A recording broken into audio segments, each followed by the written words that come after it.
¿Cómo definir la geografía hoy en día? ¿Qué alcances tiene? ¿Cuál es su aporte concreto?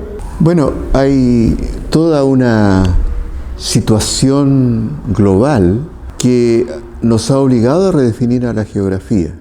Por ejemplo, nunca como ahora habíamos sido tan conscientes de que habían procesos globales que involucraban a la totalidad del planeta y que nos afectaba muy directamente, como es el caso del cambio climático. Concebido como un hecho que afecta a la totalidad del mundo, nosotros percibimos su efecto a través de la sequía, las inundaciones, las heladas, las ondas de calor, por ejemplo. Pero no habíamos pensado que estos eran acontecimientos globales. Los mirábamos como más bien situaciones locales que ocurrían en Huánuco o en otras localidades, pero sin percibir que obedecían a causas y consecuencias que abarcaban prácticamente la totalidad del mundo.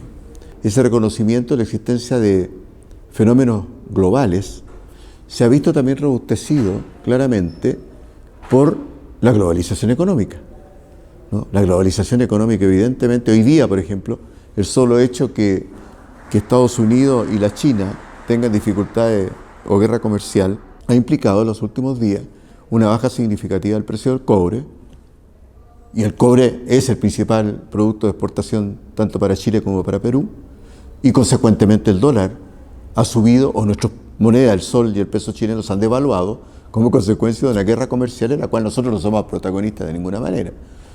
Sin embargo, nuestras economías son extraordinariamente sensibles a estas modificaciones del comercio global. Entonces, eso es una situación nueva, ¿no? Que también, por supuesto, probablemente siempre existió, pero nunca había tenido la difusión y el conocimiento o el impacto que hoy día percibimos tan claramente en nuestra economía y, consecuentemente, de la manera que la política, la sociedad y la cultura reaccionan frente a estas crisis económicas que cada vez son más frecuentes y permanentes. Pero hay otros fenómenos globales que son igualmente importantes.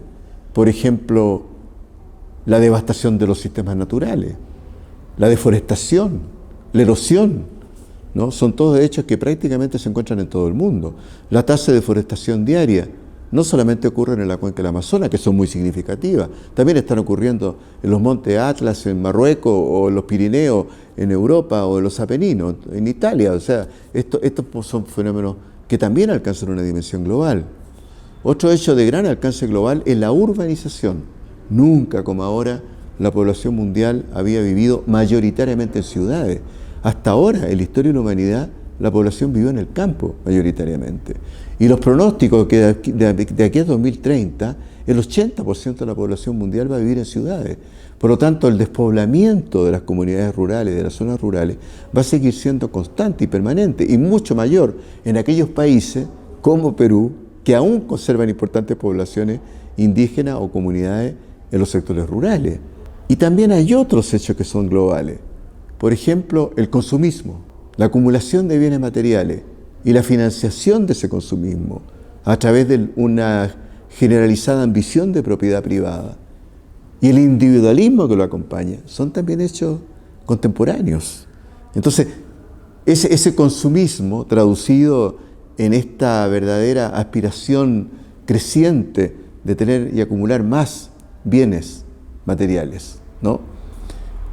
Con todas las consecuencias que tiene sobre las materias primas, sobre el agotamiento de energía, sobre el agotamiento de los recursos y sobre la generación de inconmensurables desechos que tampoco sabemos qué hacer con ellos. Entonces, esa economía tan poco social y tan individualista, y los compromisos políticos que implica ser parte de ella, todos esos son cambios globales que condicionan a todo el mundo y que por lo tanto redefinen la geografía de los territorios, los países, las provincias, ¿no? Los municipios, los barrios se han modificado.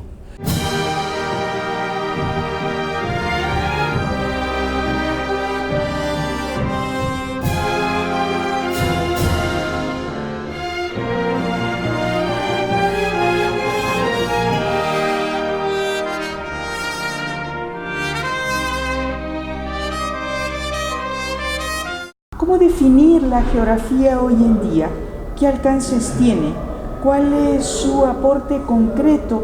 Pero por otro lado, y en forma paralela, hay otro hecho que también está contribuyendo a redefinir enormemente la disciplina.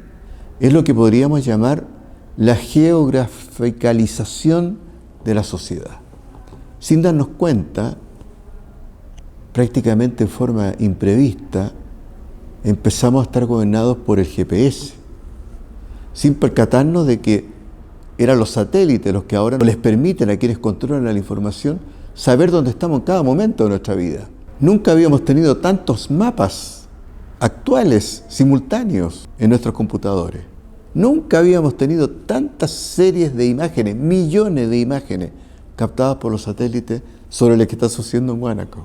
Nunca habíamos visto a nuestras pequeñas localidades o localidades medianas desde el espacio infinito. Y la posibilidad de ir viendo cómo se devasta la vegetación, cómo se erosionan los suelos, cómo crecen los centros poblados, cómo se distribuyen los riesgos, cómo se establece la pobreza. Todo eso era imposible imaginar hasta hace 10 años en América Latina. ¿No existe ahí una contradicción? Tenemos la información al alcance desde todas las áreas del quehacer humano. Sin embargo, los pueblos ven que sus recursos van en detrimento, que el desarrollo los conduce más bien a mayor pobreza. Los gobernantes entonces no están gobernando asistidos por las disciplinas sociales, como en este caso la geografía. Sin duda, ninguno de estos cambios a los cuales hacíamos referencia ha sido producto de la evolución cultural, tecnológica o científica de nuestras comunidades. Toda esta manera de ver el mundo, toda esta tecnología de observarlo y toda la manifestación de esta globalización, la extracción de recursos, devastación, como también lo nombramos, ¿no es cierto? Esta urbanización desordenada que se observa aquí con mucha claridad. Vale decir, todos estos procesos no son ni obedecen a las aspiraciones de cada uno de nosotros, los habitantes de Sudamérica y en este caso particular de Perú y Huánuco, ¿no? Son manifestaciones impuestas por sistemas y órdenes o por grupos de intereses que no somos nosotros. Entonces, lógicamente, para que estos procesos se impongan como lo han hecho y generen una hegemonía mundial, que por supuesto involucra a los aparatos políticos, al aparato económico, a la tecnología, a la ciencia, al conocimiento, etc., ha habido que arrasar con todo lo vernacular, ha habido que arrasar con todo lo endógeno, que aparecía como una resistencia y sigue apareciendo como una resistencia frente a todo este conocimiento universal, que además es aceptado como la única verdad, ¿no? Y prácticamente garantiza una suerte de hegemonía de la ciencia. ¿Pero quién produce la ciencia? El 99% de los artículos científicos que dan cuenta del progreso científico se generan en el hemisferio norte, y particularmente en países como Inglaterra, como Estados Unidos, como gran parte de Europa y como Japón y China hoy día. Por lo tanto, nosotros tampoco somos creadores de conocimiento y por lo tanto tampoco podemos suponer que nuestros conocimientos locales, que nuestra necesidad de saber más o la necesidad de administrar ese conocimiento para nuestro propio bienestar sean prioritarios. No lo son. Entonces, ¿dónde viene el tema? Que la geografía ha sido siempre una ciencia que ha permitido a la sociedad justamente informarse de la manera en que evolucionan sus recursos locales, pero también comprender estas relaciones con los procesos globales. Lo que pasa es que esa geografía no necesariamente ha estado al servicio de los intereses locales. También esa geografía ha sido escrita, ha sido construida en virtud de los intereses, por ejemplo, coloniales de las metrópolis. Entonces, claro, los cartógrafos que visitaban nuestros países, las propias sociedades geográficas se fundaron bajo esta necesidad de conocer mucho más nuestros territorios, de dimensionar mucho mejor nuestros recursos, pero no necesariamente iban acompañados de los proyectos políticos y sociales para nuestro propio desarrollo, sino que esencialmente para servir los intereses de desarrollo de otros. Entonces, toda esta ciencia y toda esta geografía construida de una manera global obedece a intereses que no son los nuestros. Entonces, la pregunta ¿es que acaso no tenemos una geografía local? ¿Es que acaso no existen conocimientos vernaculares en nuestras comunidades, por ejemplo, indígenas y rurales?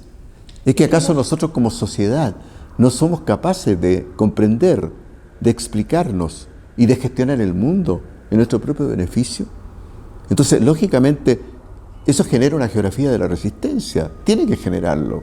Y nuestro interés hoy día mayor está justamente en empoderar a las comunidades locales, empoderar a los grupos sociales, para que justamente asuman su propia geografía, ¿no? Y particularmente por lo que decíamos, porque hoy día, bueno, para conducir tenemos el Waze, ¿no? Para comunicarnos tenemos el celular con el GPS, ¿no?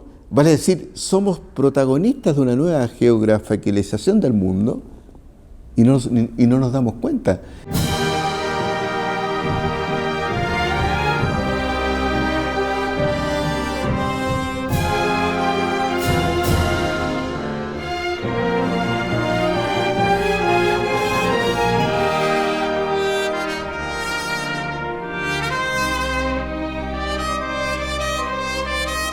¿Considera usted que la geografía se está enseñando mal o de modo obsoleto? La educación, por ejemplo, que tendría que haberse sumado a este esfuerzo para formar ciudadanos del siglo XXI, con capacidad de comprender la relación entre lo global, lo regional y lo local, con capacidad para interpretar su vida cotidiana a la luz de la geografía, para construir una geografía de vida, una geografía cotidiana, más favorable a los intereses sociales, a nuestras aspiraciones, a nuestras ansias de justicia y bienestar, a nuestros deseos de equidad. No está construida para eso. Hay un desfase, hay un desajuste entre las ciencias sociales, ¿no? Particularmente, por supuesto también hay la tecnología y las ciencias naturales, pero ya que estamos hablando de geografía, estamos hablando de sociedad, la ciencia que hemos construido no está al servicio. Hoy en día, en el caso de nuestro país, por ejemplo, la geografía es casi una materia, una ciencia que ya no se estudia en los colegios. Claro. Entonces, allí estamos horadando esta posibilidad de planificar un desarrollo humano. Para mí la preocupación mayor es que la geografía no se está enseñando, o se está enseñando muy mal, en forma completamente obsoleta, porque no tiene sentido que nos tengamos que aprender los nombres de las capitales, los nombres de los ríos, en circunstancias que basta con encender el computador para verlo todo aquello, y mucho mejor. ¿Cuál es el tema? ¿Cómo enseñar la geografía? El tema tiene que ser una geografía al servicio de los intereses sociales de los grupos locales. Tenemos, por ejemplo, en el caso andino, ¿no? Tenemos experiencias de ocupación humana y por lo tanto de adaptación a los cambios y a la variabilidad del sistema natural, de confrontación de los desastres, etcétera, lo tenemos de hace 10.000 años, por lo menos. Y por supuesto que en estos 10.000 años se han tenido que organizar socialmente, construir cultura, construir sociedad de una cierta manera para poder enfrentar estos eventos. Y es probable que muchas veces no lo hayan conseguido. El colapso de la civilización maya, el colapso de la isla de Pascua, son algunos ejemplos de que probablemente hubo grandes fracasos en la construcción de las respuestas sociales a los cambios. Pero más allá de esos ejemplos, evidentemente el solo hecho de que sigamos ocupando este territorio, quiero decir que fuimos capaces de montar estrategias y sistemas políticos administrativos que nos permitían sobrevivir. Entonces el tema es, ¿qué necesitamos hoy día? Pero ya no solo para sobrevivir, sino para vivir en condiciones dignas.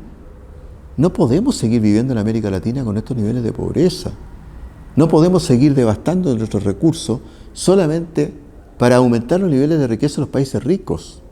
Nosotros mismos renunciamos a nuestra condición de riqueza, convencidos de los indicadores que el capitalismo nos dijo que eran signo de riqueza, el Producto Interno Bruto, el valor de las monedas locales o la transacción de nuestras materias primas en el mercado. No, pero es que nosotros no somos ricos en eso. Nunca hemos sido ricos en eso. Nosotros somos ricos, por ejemplo, en naturaleza. Nosotros somos ricos en biodiversidad. Nosotros somos ricos en culturas ancestrales. Nosotros somos ricos en sociodiversidad. Nosotros somos ricos en organizaciones sociales, solidaridad y valores que han acompañado siempre a la sociedad latinoamericana. En eso somos ricos.